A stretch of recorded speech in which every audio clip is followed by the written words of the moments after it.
রেলওয়ের রানিং স্টাফদের কর্মবিরতিতে সারা দেশে ট্রেন চলাচল বন্ধ রয়েছে। সোমবার ২৭ জানুয়ারি মধ্যরাতের পর থেকেই সারা দেশের বিভিন্ন রুটে ট্রেন চলাচল বন্ধ হয়ে পড়ে।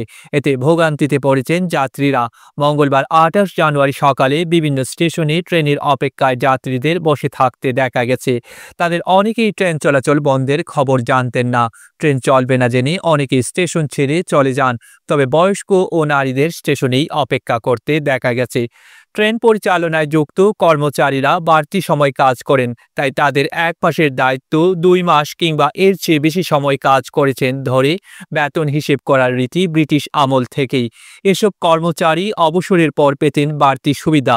বিশেষ এই সুবিধা পুরোপুরি দেওয়া না দেওয়ার জের ধরেই মূলত অচল হয়ে পড়েছে সরকারের গণপরিবহন রেলওয়ে। মূল বেতনের সঙ্গে রানিং অ্যালাউন্স যোগ করে পেনশন এবং আনুতোষিক সুবিধা দেওয়ার দাবিতে দীর্ঘদিন ধরে আন্দোলন করছেন রানিং স্টাফরা। গত ২২ জানুয়ারি চট্টগ্রামে পুরনো রেল স্টেশনে সংবাদ সম্মেলন করে ২৭ জানুয়ারির মধ্যে দাবি মানার শর্ত দেয় রেলওয়ে। রানিং স্টাফ ও শ্রমিক কর্মচারী ইউনিয়ন অন্যথায় ২৮ জানুয়ারি থেকে রেল চলাচল বন্ধ করে দেওয়ার ঘোষণা দেয় তারা। সংশ্লিষ্ট সূত্র বলছে, এই জটিলতার শুরু ২০২২ সালে। তখন অর্থ মন্ত্রণালয় জানিয়ে দেয় যে রেলের রানিং স্টাফরা যে বাড়তি সুবিধা পান তা আর দেওয়া হবে না।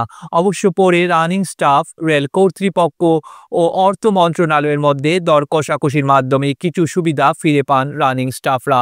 কিন্তু এখন ব্রিটিশ আমল থেকে চলে আসা সুবিধা পুরোপুরি পুনর্বহাল চান রানিং স্টাফরা। এ দাবিতেই কর্মবিরতি চলছে। এই রানিং স্টাফরা হলেন গার্ড, ট্রেন চালক বা লোকোমাস্টার, সহকারী চালক ও টিকিট পরিদর্শক টিটিই। তারা সাধারণত দীর্ঘ সময় ট্রেনে দায়িত্ব পালন করেন। দৈনিক ৮ ঘন্টার বেশি কাজ করলে বেসিক বা মূল বেতন হিসেবে বাড়তি অর্থ পেতেন তারা। এছাড়া অবসরের পর বেসিকের সঙ্গে এর ৭৫% অর্থ যোগ করে অবসরকালীন অর্থের হিসাব হতো। রেলওয়ে সূত্র বলছে, রানিং স্টাফদের দাবির বিষয়ে রেল কর্তৃপক্ষ আন্তরিক। রেলপথ মন্ত্রণালয়কে তারা বিষয়টি নানাভাবে বুঝিয়েছে, কিন্তু অর্থ মন্ত্রণালয়কে রাজি করানো যাচ্ছে না। আগামী শুক্রবার ৩১ জানুয়ারি টঙ্গীতে বিশ্ব ইজতেমা শুরু হচ্ছে। প্রতিবার বিশ্ব ইজতেমা উপলক্ষে বাড়তি ট্রেন পরিচালনা করে থাকে রেলওয়ে। এবার ঠিক ইজতেমার আগে কর্মবিরতিতে গিয়ে সরকারের গণপরিবহন সেবাকে বিপর্যয়ের দিকে ঠেলে দেওয়া হয়েছে। রেলওয়ের দায়িত্বশীল কর্মকর্তা ও রানিং স্টাফদের সূত্র বলছে, বর্তমান অন্তর্বর্তী সরকারের আমলে আন্দোলনের মাধ্যমে চাপ দিয়ে অনেকেই দাবি আদায় করছে। রেলের রানিং স্টাফদের কর্মবিরতির পেছনে এই চিন্তা থাকতে পারে। এটাও সত্য যে অর্থ মন্ত্রণালয় দীর্ঘদিন ধরে এই বিষয়টি ঝুলিয়ে রেখেছে।